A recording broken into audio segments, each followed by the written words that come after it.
Hello students, welcome back to my channel. Please like, share and subscribe the video.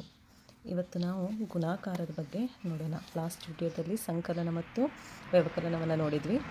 ಹಾಗಾದರೆ ಇವತ್ತು ಗುಣಾಕಾರ ಬಗ್ಗೆ ನೋಡೋಣ. ಗುಣಾಕಾರ ಅಂದರೆ ಏನು? ಹಾಗಾದರೆ ನನ್ನ ಹತ್ರ 5 ಚಾಕ್ಲೇಟ್ಗಳಿದ್ದಾವೆ. ಎಷ್ಟು ಚಾಕ್ಲೇಟ್ ಇದ್ದಾವೆ? 5 ಚಾಕ್ಲೇಟ್ ಇದ್ದಾವೆ. ಒಂದು ಗುಂಪಾಯಿತು, 2 ಗುಂಪಾಯಿತು, ಹೀಗೆ 3 ಗುಂಪಿನಷ್ಟು ಚಾಕ್ಲೇಟ್ ಇದ್ದಾವೆ. 5ರದ್ದು 1 ಗುಂಪು, 2 ಗುಂಪು, 3 ಗುಂಪು ಚಾಕ್ಲೇಟ್ ಆಯಿತು. ಹಾಗಾದರೆ ನನ್ನ ಹತ್ರ ಎಷ್ಟು ಚಾಕ್ಲೇಟ್ ಇದ್ದಾವೆ ಅಂತೇಳಿ ನಾನು ಹೇಗೆ ನೋಡ್ಕೊಳ್ತೀನಿ? ಇವುಗಳನ್ನು ಆ್ಯಡಿಷನ್ ಮಾಡ್ತೀನಿ, ಕೂಡಿಸ್ತೀನಿ. ಆವಾಗ ನನಗೆ ಗೊತ್ತಾಗುತ್ತೆ ಎಷ್ಟಿದೆ.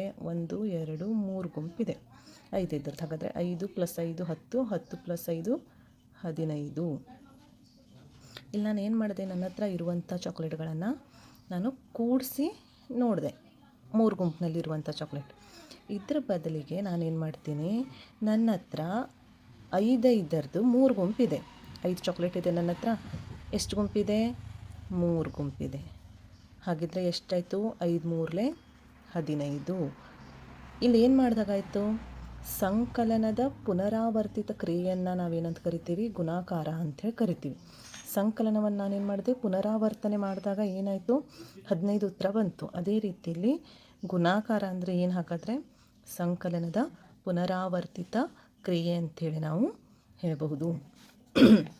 ಈಗ ಇಲ್ಲಿ ಒಂದು ಸಾಲಿನಲ್ಲಿ 3 ಲಡ್ಡು ಇದೆ ಅಂತ ತಿಳ್ಕೊಳ್ರಿ.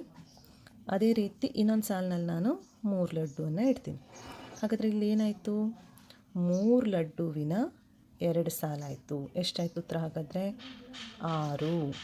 3 ಲಡ್ಡುವಿನ 2 ಸಾಲು ಅಂದರೆ 6 ಉತ್ತರ ಬಂತು. ಗೊತ್ತಾಯ್ತಲ್ವಾ? ಇದೇ ರೀತಿ ಇಲ್ಲಿ 3 ಹೂ ಇದೆ ಅಂತ ತಿಳ್ಕೊಳ್ರಿ.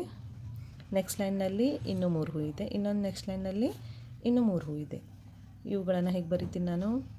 3 ಹೂಗಳ 3 ಗುಂಪಿದೆ ನನ್ನ ಹತ್ರ. 3 × 3 9 ಆಯಿತು. ಈ ರೀತಿ ಮಲ್ಟಿಪ್ಲಿಕೇಶನನ್ನು ನಾವು ಮಾಡ್ತೀವಿ.